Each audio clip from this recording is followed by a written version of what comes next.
2023 수능특강 독서 오늘은 사회문화 3번입니다. 일단 편의상 5단락으로 나눠놨고요. 들어오는 용어들 정부 조세, 부채, 정부 부채, 국가채무, 경제개발, 협력기구, 그 다음에 공적연금 충당 부채, 경제학 지문인가 봐요. 근데 계산하는 문제는 안 나왔어. 윗글의 서술 방식으로 가장 적절한 거, 개념, 이론들 총 공통점, 현상 비교 대조, 개념 설명, 그 다음에 공통적으로 사용하고 있는 개념, 이거 다 읽고 나면 답은 그냥 나오겠지.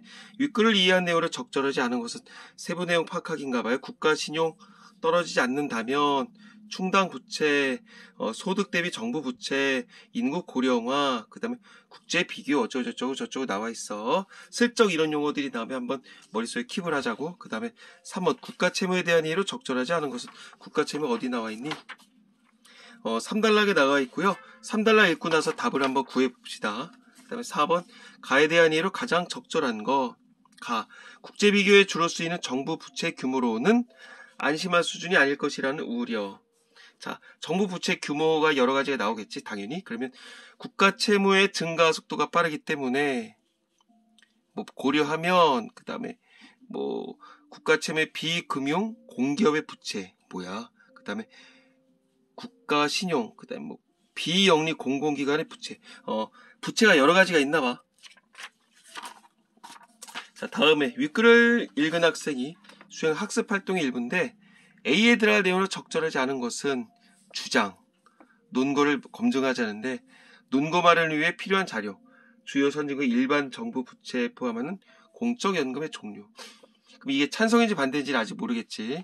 근데 6번 문제 같은 경우 어떤 용어 문제니까 문맥상 의미를 어떤 사전적 의미를 물어보는 게 아닌가 봐. 자, 문맥상의 의미 실시간으로 왔다 갔다 합시다. 자, 편의상 빨리 가볼게요. 정부가 조세 등의 수입에 비해 지출을 더 많이 하는 경우. 자, 항상 사회학에서 제일 중요한 거. 물론 개념이겠지만 뭐뭐일 경우, 뭐뭐일 때, 뭐뭐이면, 그 다음에 뭐뭐가 아니라 뭐뭐일수록, 뭐뭐에 비해. 그래서 어떤 그 상대 급부를 좀 생각을 해보자 그랬죠. 자, 지출을 더 많이 할 때 개인이나 기업과 마찬가지로 부채가 생기겠지.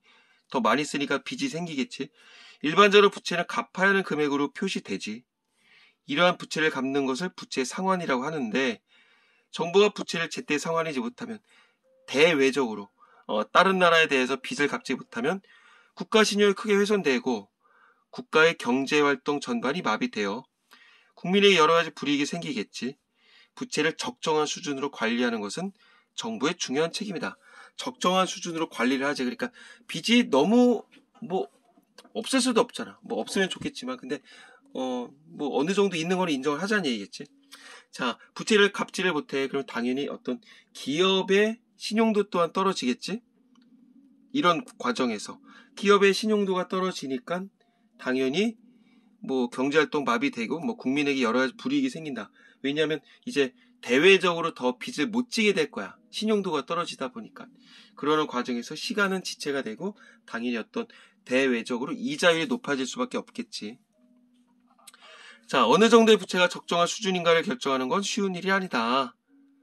개인의 경우 은행에서 대출을 받을 때 해당 개인의 연간 소득 금액 대비 상환하는 원금 및 이자의 연간 합계 금액이 일정 비율을 넘을 수 없도록 정부가 규제한다. 연간 소득 금액 대비 상환, 즉 완전 원금이죠. 상환 및 이자의 연간 합계 금액이 일정 비율을 넘을 수 없도록 정부가 규제한다. 이거 보통 우리가 DTI라고 얘기를 하거든. DTI.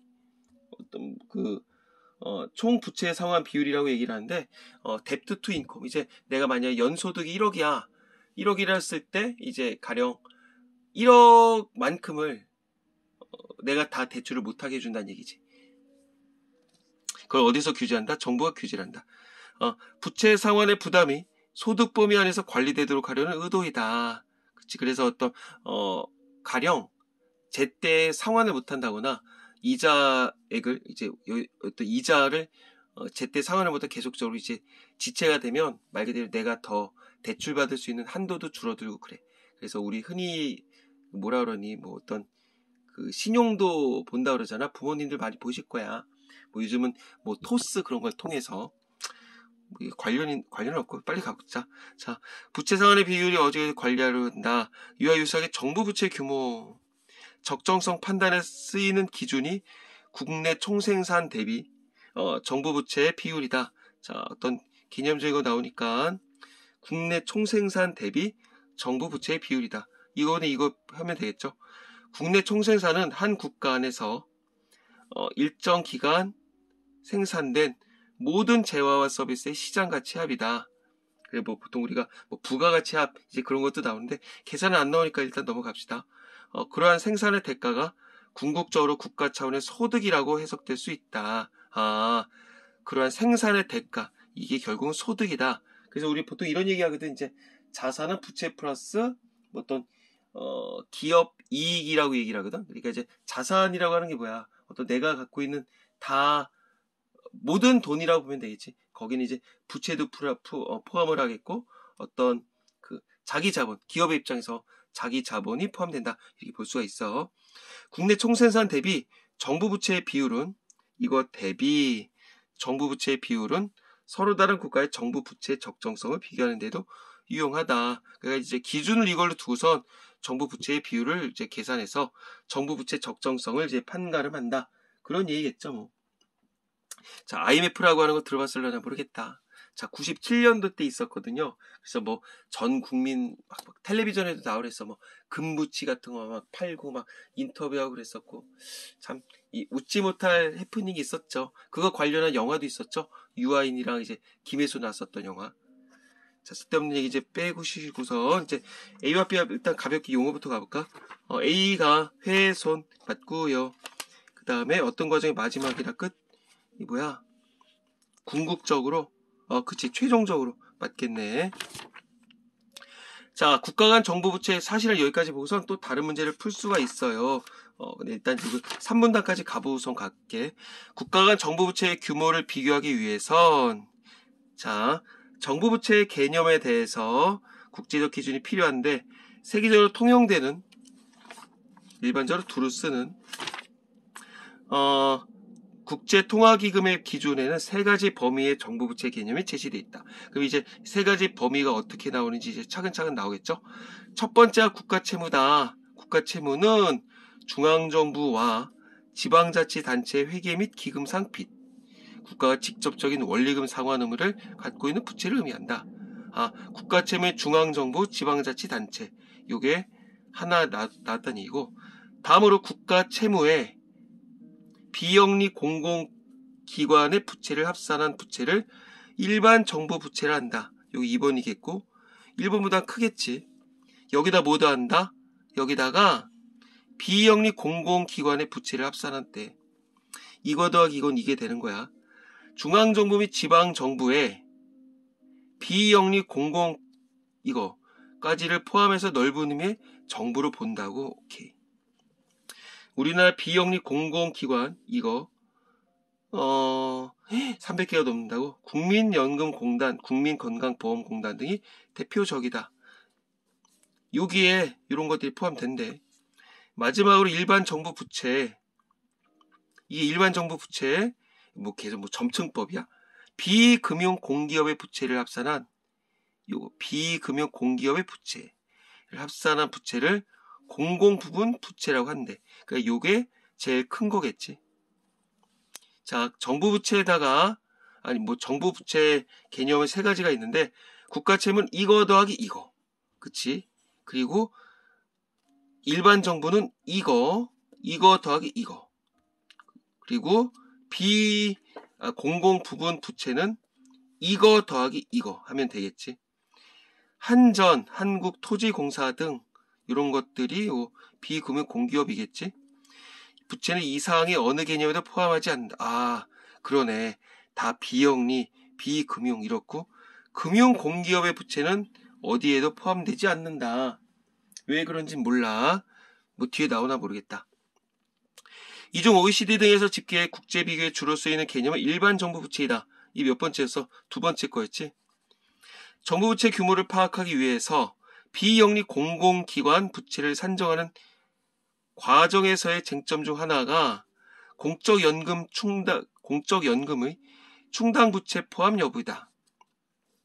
아주 복잡해지는데. 일단 국가적으로는 일단 두 번째 있었던 일반 정부 부채를 쓰는데, 일반 정부 부채는 아까 국가 채무에다 뭐 되어 있어? 비영리 공공기관의 부채를 포함한다며. 근데 이거를 산정하는 과정에서 이제 포인트가 뭐냐면 공적연금을 충당 부채 포함 여부다. 결국 이게 무슨 말이야? 공적연금의 충당 부채를 포함을 하느냐 자시냐, 그런 얘기인 것 같아. 자, 그럼 공적연금이 뭔지 알아야 되겠지. 공적연금엔 국민연금, 사학연금, 공무원연금, 군인연금이 있다.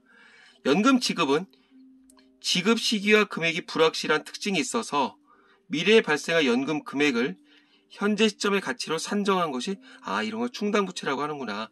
연금은 부모님들 다 하고 계실 거예요. 뭐 국민연금도 있을 테고, 그 다음에 무슨 뭐 직장인, 뭐 지역, 뭐 이런 얘기 들어봤었겠지. 그 다음에 이제 공직자들 또한 이제 다른 뭐 공무원연금이 있겠고, 만약에 이제 내가 퇴직을 한 이후에 뭐 65세 이후부터 해서 월간 얼마씩 이게 받는다.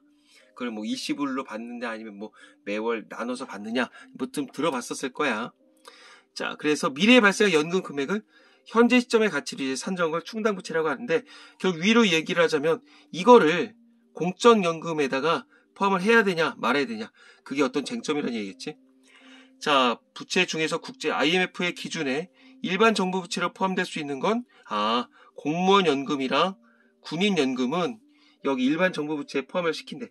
거꾸로 얘기를 하면 국민연금과 사학연금을 말 그대로 여기에 포함을 안 시킨다는 얘기겠고, 왜 그러냐? 공무원과 군인의 경우 얼마나 많은데, 뭐 60만 대군이라며.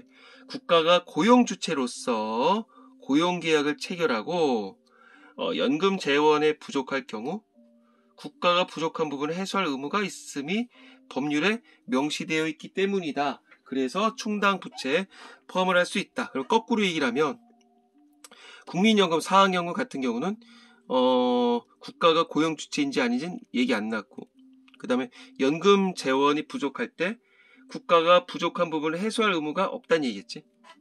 자, 명시. 계약이나 조약 따위를 공식적으로 맺는다. 아니, 체결. 공식적으로 맺는다. 맞네. 그 다음에 의무가 있음이 법률에 명시되어 있다? 분명하게 본다. 뭐 개소리야. 같은 명시는 맞지만 한자가 다르겠네. 이번에 빼박 5번이겠고요.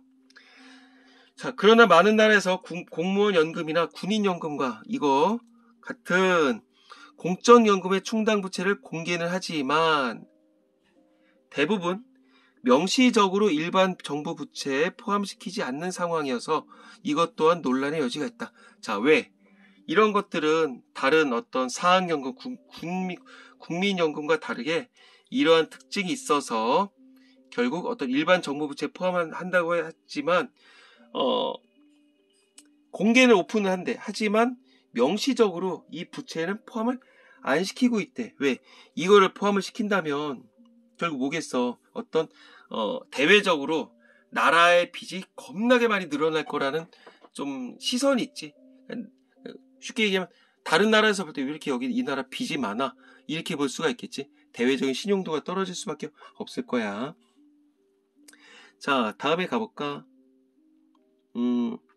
국민 공적연금. 자, 여기서 잠깐 끊고선 아까 2번 문제를 가볼까? 3번이었었나? 자, 국가 채무에 대해서 이해. 중앙정부의 회계 및 기금상 빚을 포함한다.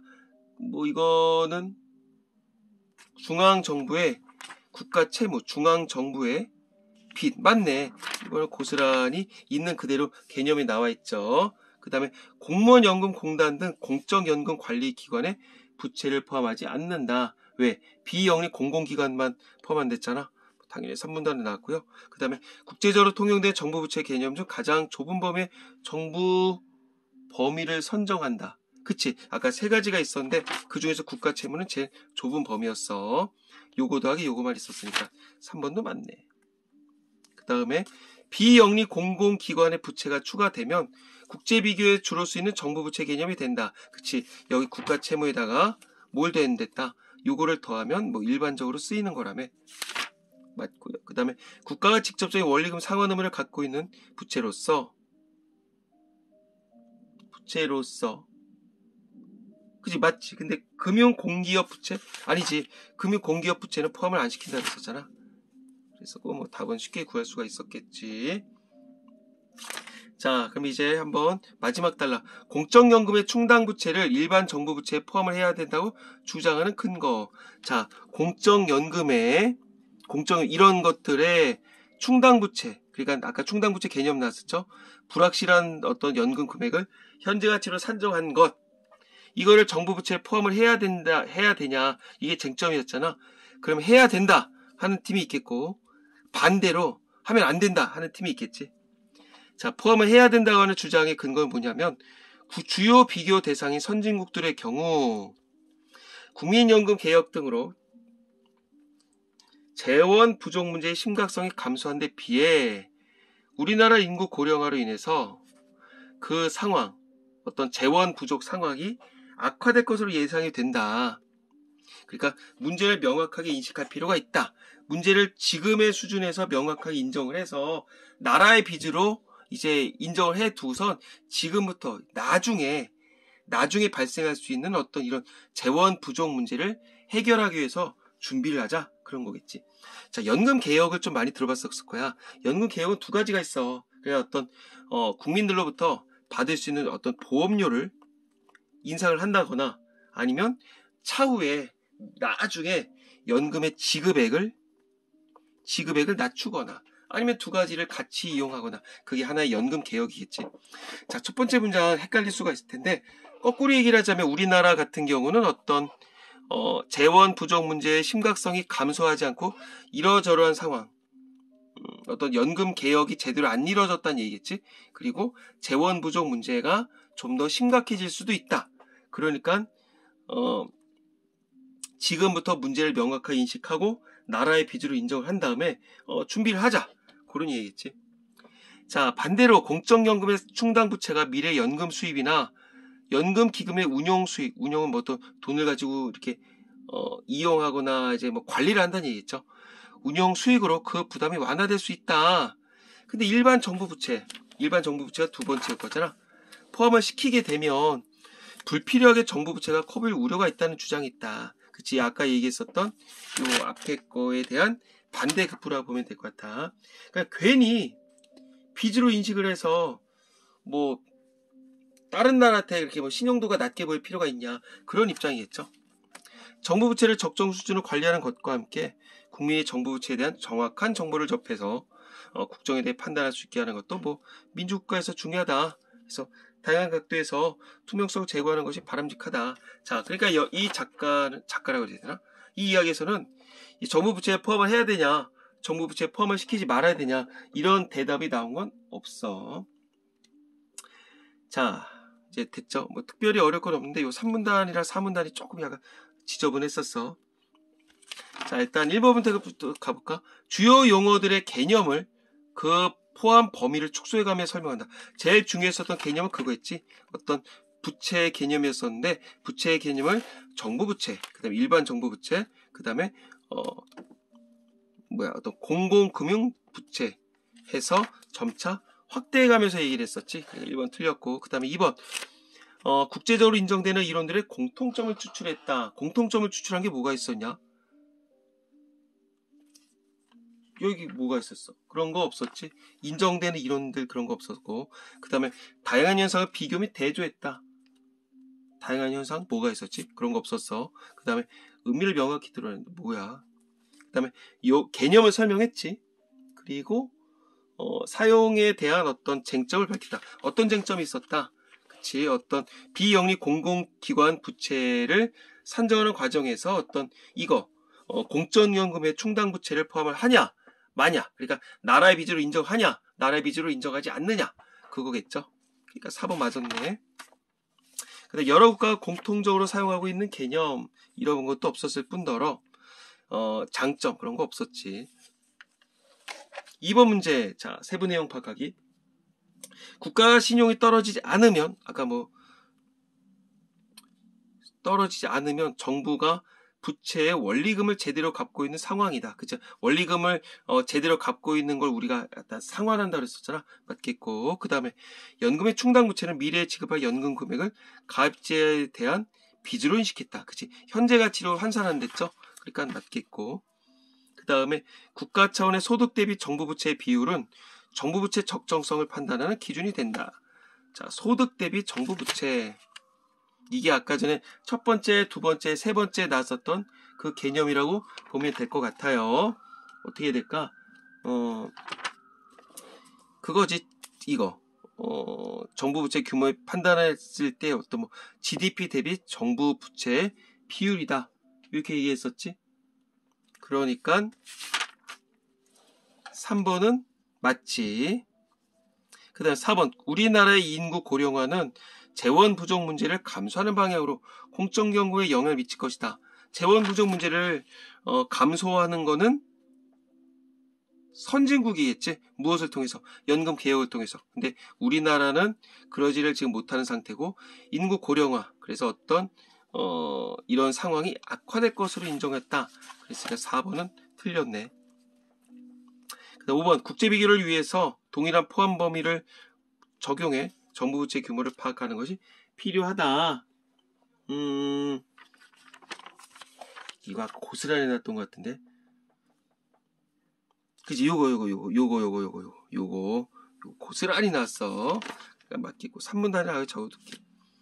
3번 문제 해결했고요. 4번 문제 가볼까? 자, 4번. 정부 부채 악어입에 빠진다. 중앙정부가 발생한 국채 규모가 1000조 원.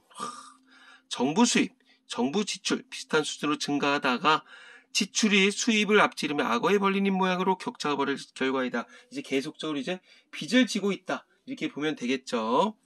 이로써 국가 채무는 국내 총생산 대비, 국내 총생산 아까 전에 뭐 나왔었던 거다? GDP 나왔었던 거 그 얘기라고 보면 되겠지. GDP 대비 54%에 이르게 됐다. 뭐가? 국가 채무가. 이 일부 언론에서 이 수치가 경제협력 개발 어쩌고저쩌고 회원국의 평균인 81%에 비해서 크게 낮아서 괜찮다. 근데 전문가들은 국가 채무의 증가 속도가 빠른 한편 국제비교에 주로 쓰이는 정부 부채 규모. 국제비교에 주로 쓰이는 정부 부채 규모는 국가 채무가 아니었지. 여기다가 국가 채무는 이거 더하기 이거였었는데 여기다가 이거를 더했었잖아. 그래서 일반 정부 부채였지. 거기 수준으로 안심할 수 없다. 그러니까 전 세계적으로 지금 81%다. 근데 우리나라의 국가 채무가 54%이니까 걷다가 요거 비영리 공공기관의 부채를 합치게 되면 이거를 넘어설 수 있다. 그런 얘기네. 1번 국가 채무의 증가 속도가 빠르기 때문에 다른 국가들보다 낮다고 안심할 수 없다. 증가 속도가 빠른 거랑 뭐 다른 국가들보다 낮다가 뭐야? 난 이 말 자체가 이해가 안 돼. 그리고 관련성도 없고.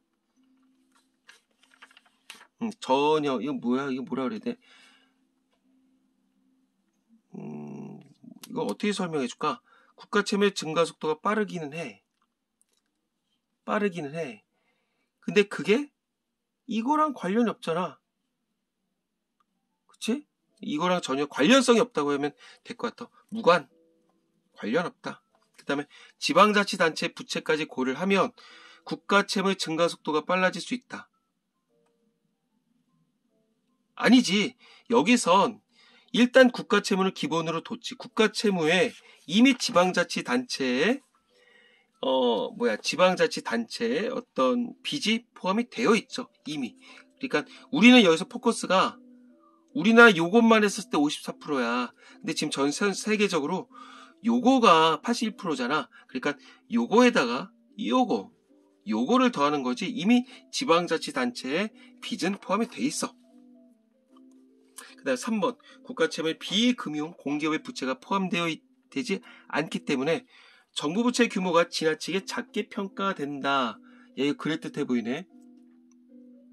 근데 비금융 공기업의 부채가 포함이 되지 않았어. 정부 부채 규모가 지나치게 작게 평가돼. 이 무슨 말이야? 아니지. 국제적으로 통용되는 게 아까 전에 뭐였었다? 일반 정부 부채 였죠. 일반 정부 부채는 비영리 공공기관의 부채를 합산한 거라며. 이거 뭐 애시당초 틀렸네. 그 다음에 4번. 국가 신용이 하락하게 되는 국가 채무 규모를 정확히 알 수 없기 때문에 지속적으로 적게 유지해야 유리하다. 여기선 중요한 건 국제 비교의 어떤 가능한 정부 부채 규모다. 정부 부채 규모다. 그게 국가 신용이 하락하게 되는 정부 부채의 규모에 대한 진술? 이건 관련이 없는 거지. 관련이 없다. 얘기를 해야 되겠고. 그 다음에 국가 채무에 비영리 공공기관의 부채를 더한. 그치. 여기다가 비영리 공공기관의 부채를 합산한 말 그대로 일반 정부 부채를 했잖아. 이용할 때 국내 총생산 대비, 그치, GDP 대비 정부 부채 비율이 높게 올라갈 수 있다. 이걸로 가야 되겠네. 자, 여기서 아까 전에 세 가지 개념을 점차 확대시켜가면서 얘기를 했었어. 마지막 주장에 대한 찬반 논거. 자, 가볼게. 주요 선진국 일반 정부 부채에 포함되는 공적연금의 종류. 여기서 공적연금의 종류를 얘기를 했고, 그 다음에 여기 뭐가 들어가냐 그 얘기잖아. 자, 연금 개혁 내용과 영향. 이거는 봤었을 때 찬성 측일까? 어떤 찬성이냐면 충당 부채를 일반 정부 부채에 포함을 해야 되냐 말아야 되냐 그 입장에서 선진국의 연금 개혁 내용과 영향. 그러면 우리나라도 이걸 배우자 하는 거니까 일단 찬성 측의 입장이라고 볼 수가 있겠네. 다음에 주요 선진국의 공적연금 충당 부채 규모 추이. 추이는 요즘 어떤 세태를 얘기를 하는 거거든. 주요 선진국 이렇게 하고 있다. 이렇게 하고 있다. 이건 찬성 측에서 얘기를 들면 되겠지. 그 다음에 한국의 공적연금 기금의 운용 수익 예상 추이. 공적연금 기금을 어떤 식으로 운영하고 있느냐. 그치? 이거는 여기 반대 측에서 얘기를 하는 거겠네. 그 다음에 한국의 공무원 연금과 군인연금의 연금 수입 추이. 공무원, 그 다음에 군인연금. 계속 그것만 포함한 됐잖아. 그러면 이것도 반대 측에서 얘기를 할 수가 있는 거겠네. 그 다음에 한국의 공적연금 충당 부채 산정 방법의 변화 추이. 뭐야, 뭐 산정을 어떻게 하든지. 이거는 여기 두 번째 거 있었던 거 있잖아. 이 쟁점 중에 하나가 이걸 포함하느냐 아느냐 했었고, 이 공적연금에는 이 네 가지가 있었어. 근데 뭐 충당연금이 무엇인지 설명을 해주면서 현재 이 두 가지만 포함을 한다고 했었잖아. 근데 이 산정 방법이 변화됐다. 이거랑은 전혀 관련성이 없는 거겠지. 자, 계산하는 문제도 안 났고요. 뭐 특별히 어려운 지문은 아니었었는데 내신을 보는 학교가 있어서 한번 그냥 슬쩍 떠들었어요. 같이 한번 개념을 파악해 보시고 내신 시험은 우리 친구도 알겠지만 단기간에 어떤 그 집중도 싸움이라고 볼 수가 있을 거야. 그리고 항상 시험이 끝나면 내용은 뻔히 알고 있었는데 좀 시간이 부족했어요. 이렇게 얘기가 나올 수가 있거든요. 그러니까 거의 이제 딱 어떤 이 지문이 충분히 이번 시험에 나올 수도 있을 거 아니야. 그렇게 되면 맞아, 이런 게 있었고, 지금 정부 부채의 개념이 점차 커지면서 뭘 포함했다, 뭘은 뭐 충당 부채를 뭐 포함한다 안 한다, 이제 이 정도 개념을 파악하면 되지 않을까 싶어요. 자, 수고했습니다.